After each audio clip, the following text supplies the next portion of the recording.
Hello, welcome है हमारे YouTube channel में। चैनल का नाम है टीच ऑल क्लासेस।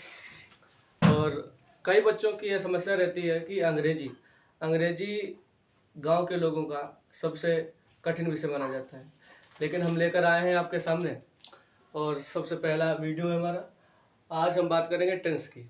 टेंस कितने होते हैं और क्या उसके प्रकार होते हैं, किस तरीक़ा से उसकी पहचान होती है, हम आपको एक एक के बारे में बताएंगे। और सबसे पहले लिखा है टेंस। टेंस कितने होते हैं? टेंस 3 होते हैं। Number 1 present, number 2 past, number 3 future. अब ये टेंस तो 3 हो गए और इनके भाग कितने होते हैं? सभी के भाग हम तुम्हारे सामने अभी बता रहे हैं कि प्रेजेंट के 4 भाग होते हैं। Number 1 indefinite, number 2 continuous, number 3 perfect, number 3 perfect continuous. और आपके सामने लिखे हैं number 1 present indefinite, number 2 present continuous, number 3 present perfect. यहाँ तक तो इनके नाम हो गए, लेकिन लास्ट वाला जो वाक्य बचा है, तो इसको बनाने के लिए, चौथा नाम देने के लिए इन्होंने 2 वाक्यों को आपस में जोड़ दिया। नंबर 1 किसको? कंटिन्यूअस और परफेक्ट को आपस में जोड़ दिया, तब नाम रखा गया प्रेजेंट परफेक्ट कंटिन्यूअस टेंस। अब ये तो मालूम हो गया, लेकिन दूसरा है पास्ट टेंस। अब पास्ट टेंस कितने होते हैं? ये भी 4 भाग हो जाते हैं। अब कौन कौन से हो जाते हैं जरा देखते हैं, एक minute. Number 1 past indefinite tense, number 2 past continuous tense, और नंबर 3 में पास्ट परफेक्ट टेंस, और लास्ट वाला जो है वो इस प्रकार है पास्ट परफेक्ट कंटिन्यूअस टेंस। अब 2 डिवाइड हो गए, नंबर 1 प्रेजेंट, नंबर 2 पास्ट, ये डिवाइड हो गए। इसके 4 भाग भी हो गए, वो तुम्हारे सामने स्क्रीन पर लिखे हुए हैं। और नंबर 3 बचा है फ्यूचर टेंस। अब फ्यूचर टेंस भी 4 में होगा कि future, number 1 future indefinite, INDEFINITEN,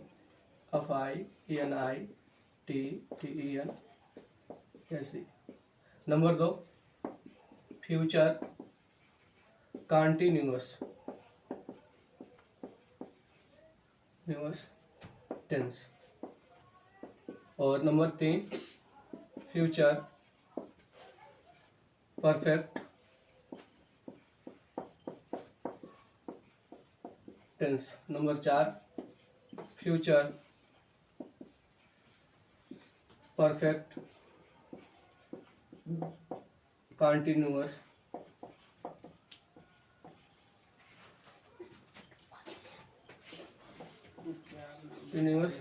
tense.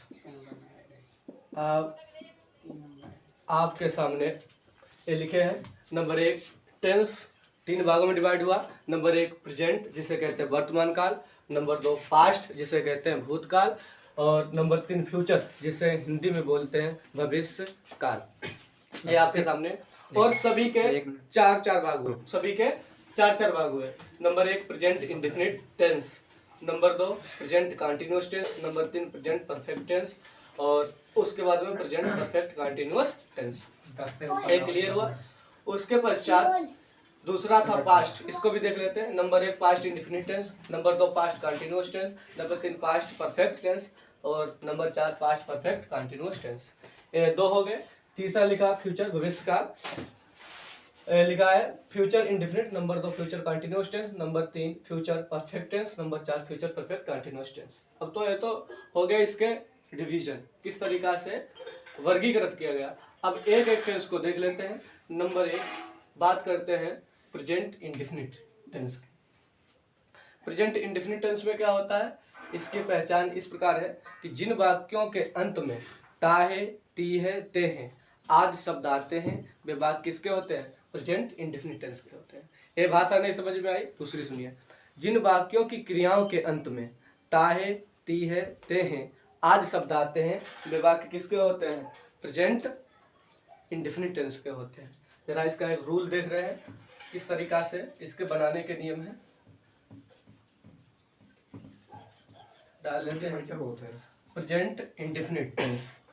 Present indefinite tense को जरा पढ़ लेते हैं 1 मिनट, और उसके पश्चात आगे देखते हैं प्रेजेंट इंडेफिनिट टेंस। सबसे पहले इसकी पहचान क्या है, पहचानेंगे कैसे कि ये प्रेजेंट इंडेफिनिट टेंस का ही है। तो प्रेजेंट इंडेफिनिट ने कहा कि हमारी परिभाषा इस तरीका से कि जिन वाक्यों के अंत में ता है, ती है, ते है आदि शब्द आ जाए, वे वाक्य किसके होते हैं, प्रेजेंट इंडेफिनिट टेंस के होते हैं।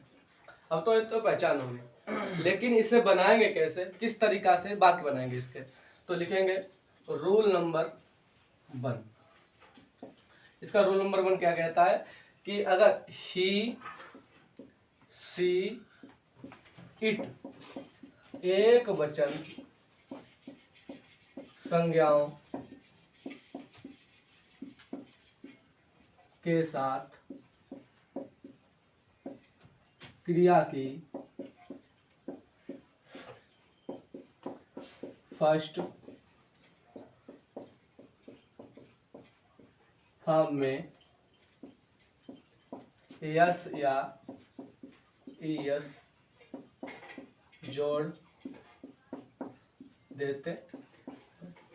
लिखा है कि ही, सी, इट एक वचन संज्ञा, बहुत ध्यान से सुनना, एक वचन संज्ञा। अगर बच्चा यहाँ पर गलती कर देता है, ही आ जाए, सी आ जाए, इट आ जाए, तो बना देता है एक वचन संज्ञा।